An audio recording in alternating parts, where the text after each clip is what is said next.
अस्सलाम वालेकुम।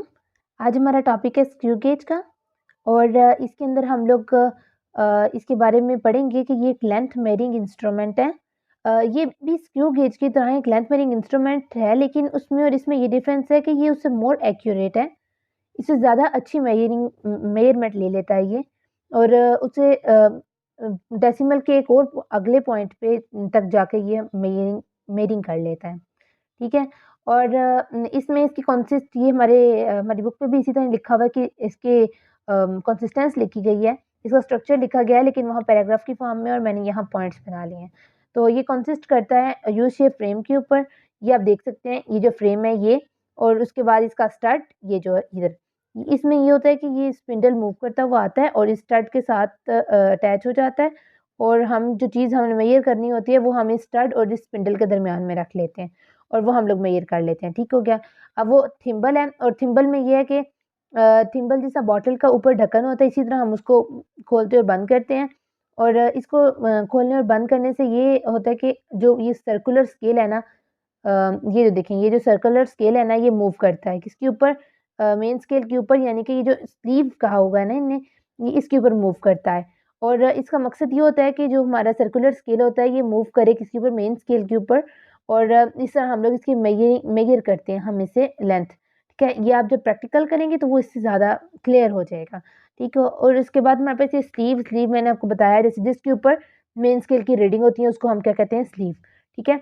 और सेम आपको पता है मेन स्केल तो वर्नियर कैलिपर में भी होता है और इसमें भी मेन स्केल होता है, क्योंकि हमारी देखने की जो पावर है वो 1 मिलीमीटर तक है। तो अगर हमने कुछ भी अगर हमने ज़्यादा इसे मेजर करनी है, कोई भी चीज़, किसी भी चीज़ की मेजरमेंट करनी है इससे ज़्यादा, तो वो हम क्या करेंगे कि हम मेन स्केल को ज़रूर यूज़ करते हैं इस चीज़ में, ठीक है? मेन स्केल इसमें भी आ गया और मेन स्केल वर्नियर कैलिपर में भी आ गया, ठीक हो गया? अब इसके बाद पिच। अब पिच क्या है? पिच जौन-सी थी आपने देखा है कि वर्नियर कैलिपर की भी 1 मिलीमीटर थी और स्क्रू गेज की भी 1 मिलीमीटर है। तो बेसिकली पिच दोनों की सेम है और पिच दोनों की सेम क्यों है? मैंने आपको बताया, इनके दोनों के ऊपर मेन स्केल होता है, दोनों 1 मिलीमीटर को इस्तेमाल करती हैं क्योंकि हम लोग 1 मिलीमीटर तक ही देख सकते हैं। हमारी आइज़ 2 पॉइंट्स को जो डिस्टिंग्विश करती हैं एक-दूसरे से, वो 1 मिलीमीटर पे के फासले वाले पॉइंट्स को डिस्टिंग्विश कर पाती हैं, उससे ज़्यादा नहीं कर पाती।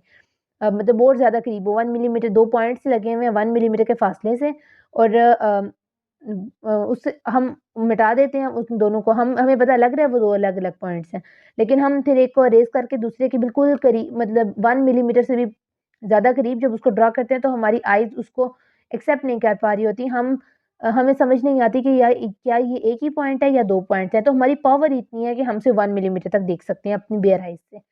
तो उसके बाद लीस्ट काउंट इसका, अब लीस्ट काउंट जो वर्नियर कैलिपर का था वो 0.01 सेंटीमीटर था। लेकिन अब देखिए कि इसका लीस्ट काउंट है 0.001 सेंटीमीटर, मतलब ये कि ये मोर एक्यूरेट है। ये प्रूव है इस बात का कि ये मोर एक्यूरेट है किससे? वर्नियर कैलिपर से। अब लीस्ट काउंट का क्या मतलब है? लीस्ट काउंट का मतलब ऐसे है कि जब हम लोग जब सर्कुलर स्केल को हम मूव करते हैं और उसके ऊपर डिवीजन्स आपको पता हुई होती हैं और उनकी सर्कुलर स्केल की एक डिवीजन जब हम अभी मूव करवाते हैं इंडेक्स लाइन के अक्रॉस, तो क्या होता है कि असल में हम लोग 1 मिलीमीटर के 100वें हिस्से को बंद करते हैं या फिर खोलते हैं।